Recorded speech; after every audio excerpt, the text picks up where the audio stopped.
A racist teacher fails a brilliant black student, thinking her bias will go unnoticed. What happens when her powerful father steps in will leave you speechless. The story begins in a bustling suburban high school where students are preparing for the upcoming finals. Among them is Leah, a hard-working and intelligent black student who has consistently excelled in her studies. She's a quiet yet determined young woman, respected by her peers but often overlooked by her teachers, especially by one in particular, Mrs. Connolly. Mrs. Connolly, a senior teacher known for her strict demeanor and old-fashioned views, has always seemed to have an unfair bias against Leah. Subtle comments in class, dismissive behavior, and a pattern of giving lower grades without valid explanations have created an unspoken tension between them. Leah, raised to persevere and prove her worth through her actions, has never directly confronted the teacher, even when the treatment seemed blatantly unfair. One day, after acing a challenging math test, Leah is excited to see her results. She had studied tirelessly for weeks, even sacrificing time with her friends. But when the grades are handed back, her heart sinks. A C is written in bold red letters on her paper, accompanied by a scribbled note. Not enough effort.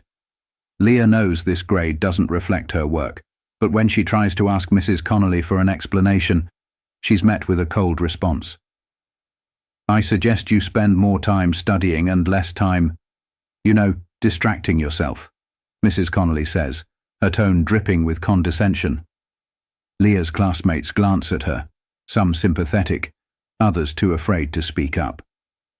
Leah takes the paper home that evening, feeling defeated, but determined to prove herself. As she sits at the dinner table with her father, Marcus, a well-respected civil rights attorney, she hesitates to bring it up. Marcus notices her unusual quietness and gently asks, "Leah, is everything okay?" Leah sighs, pulling the graded test from her bag and placing it on the table. "I don't think this is fair, Dad," she says, her voice trembling. "I studied so hard for this. I know I did better." Marcus picks up the paper, his sharp eyes scanning it carefully. "Did she give you any feedback or reasoning?" he asks, already sensing there's more to the story. Leah shakes her head. "Number. She just said I need to try harder, but I don't think it's about my effort." Marcus leans back, his expression shifting from concern to resolve. "Leah," he says firmly, "this isn't just about a grade. This is about standing up for what's right. Let's handle this together." The next morning, Marcus walks Leah to school, carrying her test paper in his hand. As they make their way through the corridors, Leah feels a mix of apprehension and relief. She's not used to having someone fight her battles, but she trusts her father's judgment completely. They arrive at Mrs. Connolly's classroom just before the first bell. Marcus knocks on the door, and the teacher looks up, startled. She wasn't expecting visitors, especially not a man with such a commanding presence. "Good morning, Mrs. Connolly," Marcus says politely, but his voice carries an unmistakable firmness. "I'm Marcus Carter, Leah's father. I'd like to discuss her recent math test." Mrs. Connolly narrows her eyes, clearly taken aback. "Mr. Carter, I'm about to start class. Perhaps we can schedule a meeting at a later time." Marcus steps inside, his calm demeanor unwavering.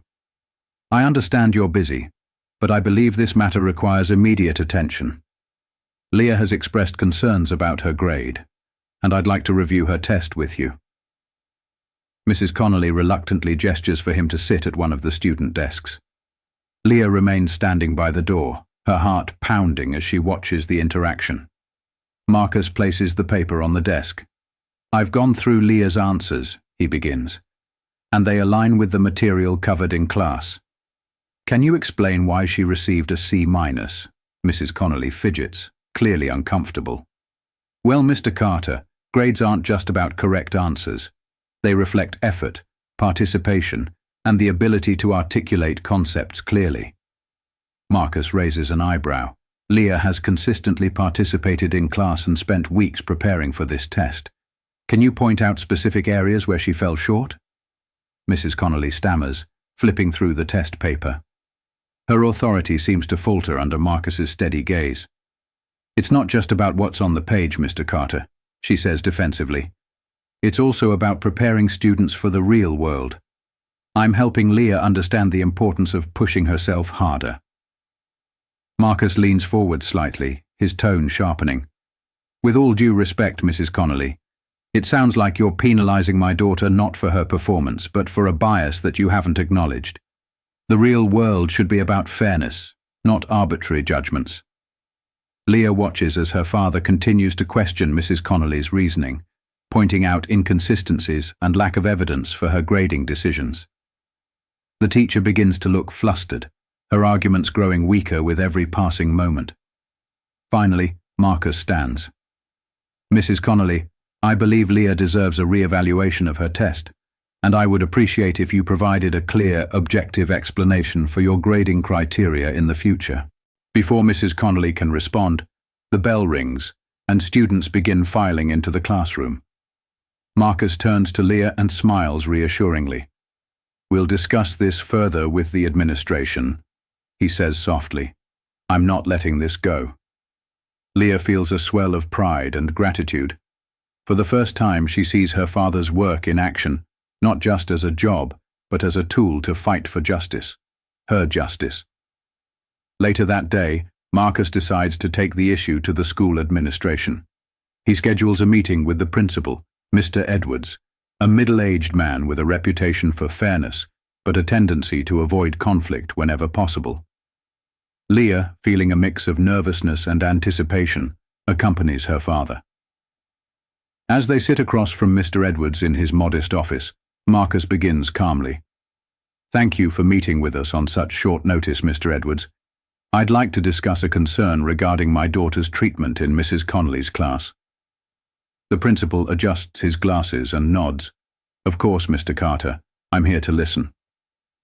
Marcus lays out the situation clearly, presenting Leah's test paper and recounting the biased comments and dismissive behavior Leah had endured. He emphasizes that this isn't just about one grade, but a pattern of unfair treatment that has affected Leah's confidence and learning experience. Mr. Edwards frowns, looking genuinely concerned. "This is troubling to hear," he says. "Mrs. Connolly has been with this school for years, and we've rarely received complaints about her." "Respectfully, Mr. Edwards," Marcus interjects, "longevity doesn't absolve someone of accountability. Leah is an exceptional student who has worked tirelessly, and she deserves fair treatment, just like every other student." Leah speaks up for the first time, her voice steady but tinged with emotion. "I've tried to stay quiet and focus on my work, but it's hard when I feel like I'm not being judged on my efforts. I just want to be treated fairly." Mr. Edwards leans back, clearly weighing his options. "I'll review Leah's test and speak with Mrs. Connolly directly. If there's evidence of bias or inconsistency, we'll address it appropriately." Marcus nods. "I appreciate that, but I'd also like to suggest implementing implicit bias training for your staff. Ensuring fairness shouldn't depend on individual complaints. It should be part of the school's culture." Mr. Edwards looks thoughtful, clearly taken by Marcus's firm yet constructive approach. "That's an excellent suggestion. I'll bring it up at our next staff meeting." As the meeting concludes, Leah feels a sense of validation. Her father's unwavering support and ability to challenge authority with composure have made a tangible difference. Walking out of the principal's office, Marcus turns to her and says, "This is just the beginning, Leah. Remember, you have the power to stand up for what's right." The following day, Mr. Edwards calls Mrs. Connolly into his office to discuss the situation. The teacher, initially defensive, insists that her grading was based on Leah's performance and nothing else. However, as Mr. Edwards presses for specifics and reviews the test paper himself, the inconsistencies in her grading become evident. "Mrs. Connolly," Mr. Edwards says, his tone firm, "it appears that Leah's answers align closely with the material taught in class, and yet she received an unusually low grade. This, coupled with Mr. Carter's observations, suggests there may be underlying biases at play. This is something we need to address. Mrs. Connolly, visibly flustered, mutters, "I never intended to be unfair. I hold all my students to high standards." "That's not in question," Mr. Edwards replies. "What's in question is whether those standards are being applied equally. Moving forward, I'll be monitoring your classroom interactions and grading criteria closely." The principal's decision sends a clear message. Bias, whether intentional or not, will not be tolerated. Meanwhile, Leah notices a subtle shift in Mrs. Connolly's behavior during class. The teacher seems more cautious, addressing Leah with the same level of respect as her peers. While the dynamic isn't perfect, Leah feels a weight lift as she finally begins to feel seen and valued. At home, Leah shares the updates with her father. Marcus listens intently, then smiles. "Leah, this is why it's so important to speak up. You didn't just stand up for yourself. You've set an example for others who might be facing similar challenges." Inspired by her father's words, Leah decides to take her experience a step further. She writes an article for the school newsletter about the importance of fairness and equality in education. In it, she shares her story and encourages students to advocate for themselves when they encounter injustice. The article garners widespread attention from students, parents, and staff. It sparks conversations about bias and equity within the school, leading to new policies aimed at fostering a more inclusive environment. Weeks pass, and the ripple effect of Leah's courage begins to show. The school implements implicit bias training for its staff, a direct result of Mr. Carter's suggestion. Teachers participate in workshops designed to challenge preconceived notions and ensure fair treatment for all students. For the first time, students like Leah feel hopeful about meaningful change within their school. Leah's article in the school newsletter becomes a topic of discussion among her peers. Some students approach her, sharing their own stories of unfair treatment and thanking her for speaking up.